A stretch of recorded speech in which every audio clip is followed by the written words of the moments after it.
শুভ সকাল বন্ধুরা, টুকুন লাইফস্টাইলে নতুন একটা ব্লগে স্বাগত জানিয়ে শুরু করছি আজকের এই ব্লগটা। কেমন আছো তোমরা সবাই? আশা করছি যে যেখানে আছো সবাই খুব ভালো আছো, সুস্থ আছো। মিথ্যে কথা বলবো না, আমি ততটা ভালো নেই, কারণ কয়েকদিন ধরেই শরীর খারাপ আমার, তার উপরে মনটাও একটু খারাপ। আজ বৃহস্পতিবার, এখন ঘড়িতে 6:30 বাজে। এখন থেকেই তোমাদের সবাইকে সঙ্গে নিয়ে আজকের ব্লগটা শুরু করছি। আশা করছি আমার এই ব্লগটা তোমাদের ভীষণই ভালো লাগবে।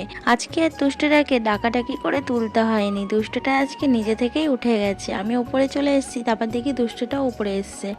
তো ভালোই হলো, স্কুলে যাওয়ার জন্য রেডি তো হতে হবে। ব্রাশে পেস্ট লাগিয়ে দিলাম, ও ব্রাশ করে নেবে একা একা। আমি এদিকে চা বসিয়ে দিয়েছি। তো চাটা আমার হয়ে গেছে, আমি ছেঁকে নিচ্ছি।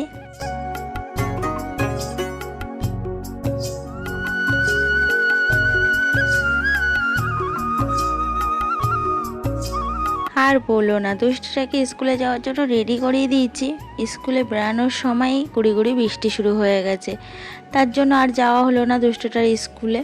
আমি উপরে এসে চাটা খেয়ে সবজি কাটতে বসেছি। তো আজকে আমি ঢ্যাঁড়স আলুর তরকারি করে দেবো টিফিনে দাদা ভাইয়ের, তার জন্য সেই সবজিটা কেটে রেডি করে নিচ্ছি।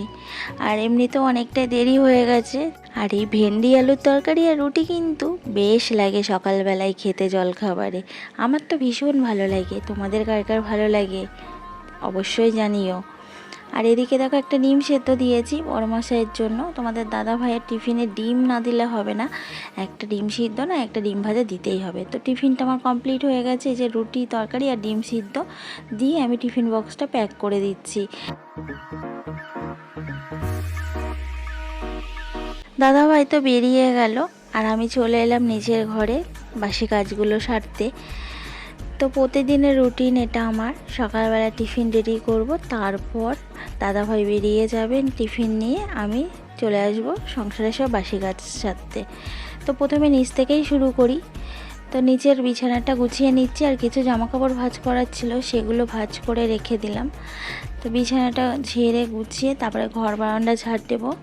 আর আজকে বৃহস্পতিবার, ঘর দোয়ার দালান সব পোছাপুছি করব। প্রতিদিন আমি সত্যি কথা বলতে পুছতে পারি না, কারণ ওপর নিচ অনেকটাই সমস্যা হয়ে যায়, আমি পেরে উঠি না। তো বৃহস্পতিবার, মঙ্গলবার আর শনিবার এই বারগুলো আমি কোনো দিনই বাদ দিই না, এই বারগুলো আমি মুছবই। তো চলো আমি কাজ করে নিই, তোমরা আমার সঙ্গে থাকো।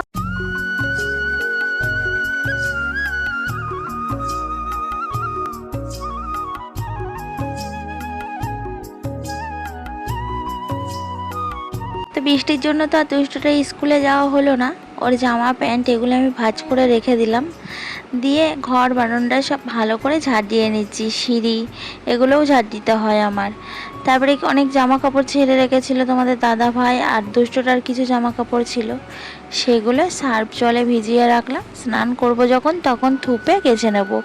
বর্ষাকালে বৃষ্টি হচ্ছে, তাই কি জামা কাপড় কাচা থেকে আমার কোনো দিন ছুটি নেই। প্রত্যেক দিন আমাকে জামা কাপড় কাচতে হবে এক বালতি করে।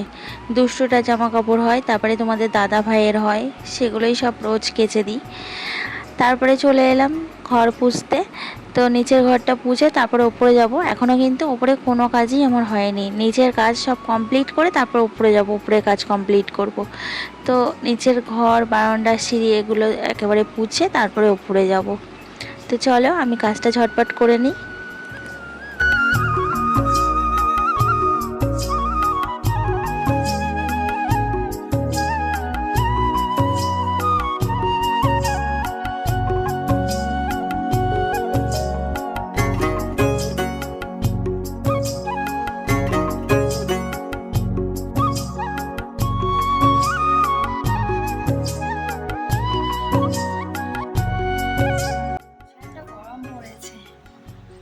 আর একটু একটু করে বৃষ্টি হচ্ছে আর প্রচন্ড গরম।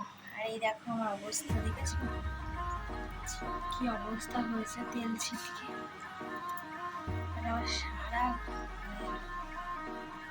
দেখো পুরো তেল ছিটকে অবস্থা খুব খারাপ, সারা জায়গা হয়ে গেছে। নিচের ঘরে সমস্ত কাজ আমার কমপ্লিট হয়ে গেছে, এবার ওপরে যাচ্ছি, ওপরের সব কাজ কমপ্লিট করতে হবে। ওপরের কাজ যে সব পড়ে রয়েছে। তো প্রথমেই আমি এই সামনেটা ঝাড় দিয়ে নেবো।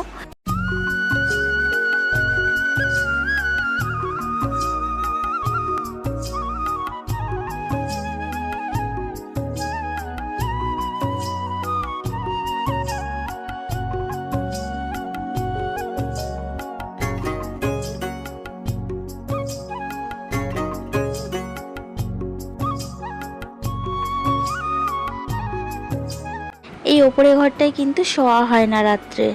তো সারাদিনে বসা হয় এর ওপরে, দুষ্টুটা খেলা করে, তারপরে দুপুরবেলায় রান্না করতে করতে আমি হয়তো একটু শুলাম। তো এই জন্যই বিছানাটা সকালবেলায় করে উঠে প্রত্যেক দিন আমি ঝেড়ে নিই। আর দুষ্টটা যা চটকা চটকি করে এর ওপরে না ঝাড়লেও হয় না। তো ওপরে ঘরে বিছানাটা গোছানো হয়ে গেছে। রাত্রে এই ঘরে কেউ আমরা থাকি না। রাত্রেবেলা খাওয়া দাওয়ার পর নিচে চলে যাই, নিচে একটা বেডরুম আছে, সেই ঘরেই শুই রাত্রিবেলা। আর এই ঘরটা তালা দিয়ে যায়। আবার সকালে এসে খুলি, ওপরে যে আমার রান্নাবান্না করতে হয়, সারা দিনটাই আমার উপরেই কেটে যায়। বিছানা গুছিয়ে চলে এলাম বাসন মাজতে। সকালবেলা টিফিন করেছি, তোমাদের দাদাভাই খেয়ে গেছে, দুষ্টুটা খেয়েছে, সেসব বাসনপত্র হয়েছিল, তো সেগুলো মেজে ধুয়ে নিচ্ছি। সকালবেলায় ওপরে এসে এক ঝুড়ি বাসন মেজেছি, আবার এখন মাজছি। সারাদিনে আমার অনেকবারই বাসন মাজতে হয়। আমি না ওই বাসন জমিয়ে রাখতে পারি না, যখনই আমার একটা দুটো করে বাসন হয় আমি সাথে সাথে মেজে নিই। তো চলো আমি বাসনগুলো মেজে নিই, তোমরা আমার সঙ্গে থাকো।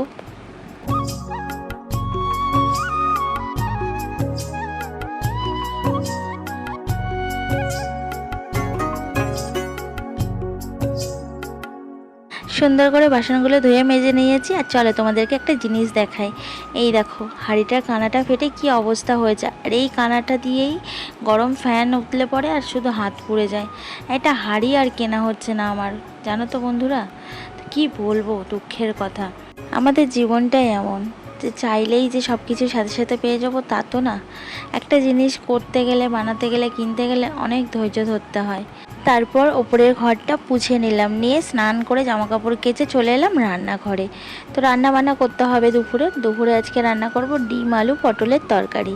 আর সকালবেলায় ঢ্যাঁড়স আলু চচ্চড়ি করেছিলাম, সেটা একটু আছে। ডিমগুলোকে আমি সব ভেজে নিচ্ছি একটু পেঁয়াজ কুচি দিয়ে। ভেজে এই ডিমগুলোকে আমি পিস পিস করে কেটে নেবো, নিয়ে তরকারি করব পটল দিয়ে। তো আমার কিন্তু বেশ ভালোই লাগে এই ডিমের তরকারিটা, আমার মায়ের হাতের।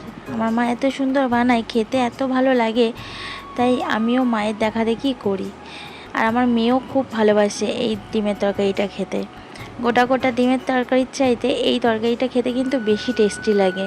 আমার মতো তোমরা কি কেউ আছো পটল দিয়ে ডিমের তরকারি রান্না করো, নাকি আমি একাই করি? তো থাকলে না কমেন্টস করে জানিও।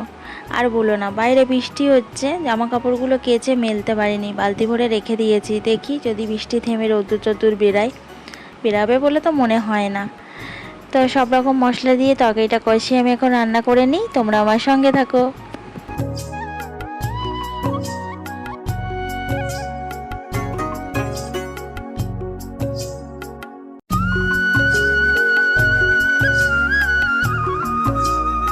তরকারিটা ফুটে উঠেছে, তো ভাজা ডিমগুলো আমি ছেড়ে দিচ্ছি। আর একেবারে দুবেলার তরকারি করে নিয়েছি। এই গরিবের সংসারে এখন একরকম তরকারি, সকালে একরকম তরকারি, আবার রাত্রে একরকম তরকারি, কিভাবে করব বলো? অতটা সম্ভব না। তো যা রান্না করি দুপুরে একেবারে একটু বেশিই করে রাখি, সেটাই রাত্রে হয়ে যায়।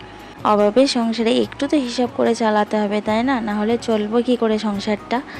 সকালবেলায় তোমাদের দাদাভাইয়ের কাছে টাকা চেয়েছিলাম যে 50টা টাকা দিয়ে যাও না, একটু মাছ কিনি, এক সপ্তাহ মতো হয়ে গেল মাছ খাওয়া হয় না। তো তোমাদের দাদাভাই বললো এখন মাসের শেষ, পকেট পুরো ফাঁকা, টাকা পয়সা তো নেই।